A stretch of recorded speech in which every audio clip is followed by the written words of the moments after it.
Every time you go online, you're walking on a bright, open surface like Google, YouTube, Instagram. But beneath that brightness lies a web of shadows, hidden, encrypted, and untouchable. They call it the dark web. In my previous video, we explored what the dark web actually is.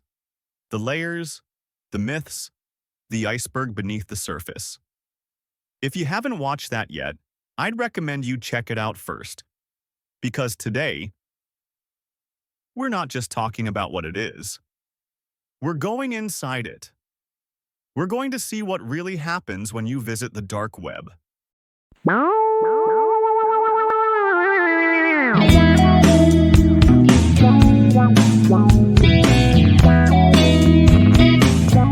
Most people think the dark web was created by hackers, the kind who hide behind black screens and steal data for money.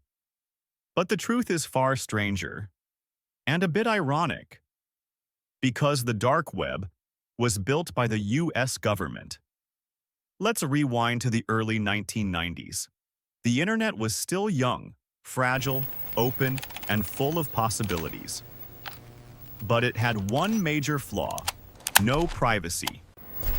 Every message, every login, every IP address could be tracked. And that was a big problem for intelligence agencies like the US Navy.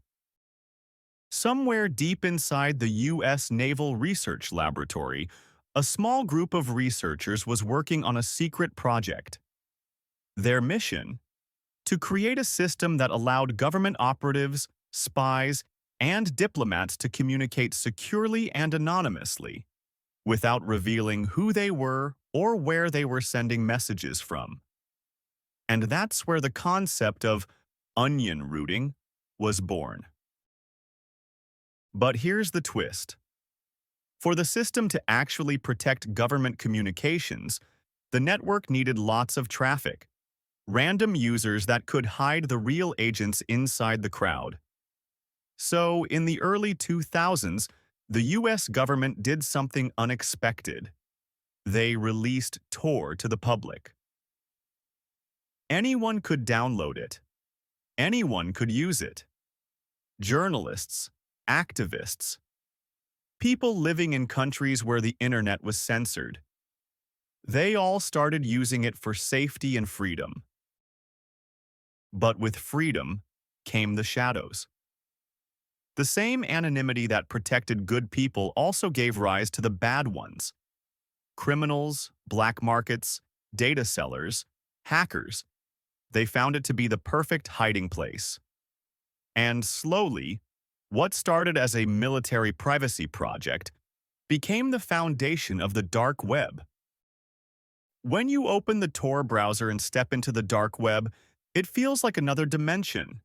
There's no Google, no easy navigation, just strange domains ending with .onion, and names that sound like whispers in a dark alley. Some of these sites are simple message boards, discussing privacy, freedom, or censorship. Others are marketplaces selling stolen data, fake passports, or far worse things that most people never want to see. Every click feels like a risk.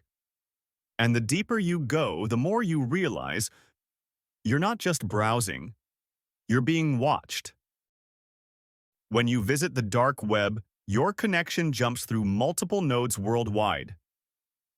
Each layer hides you, but also opens you up to something new: surveillance, scams, and silent observers. Hackers often set traps, fake marketplaces, phishing pages, or malware that activates with a single click. You might think you're invisible, but the moment your browser misconfigures or downloads the wrong script, someone out there gets a glimpse of who you are. And remember, law enforcement agencies monitor large parts of the dark web.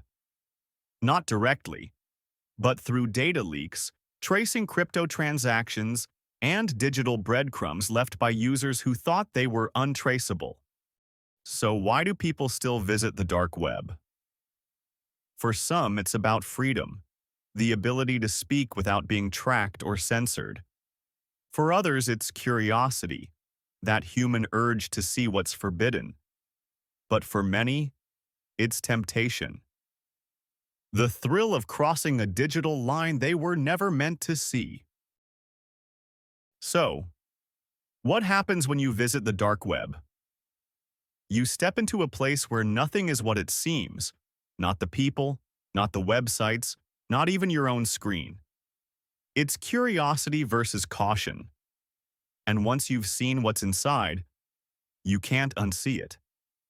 But here's the truth. The dark web isn't a villain or a savior. It's a reflection of us, our need for privacy and our hunger for power.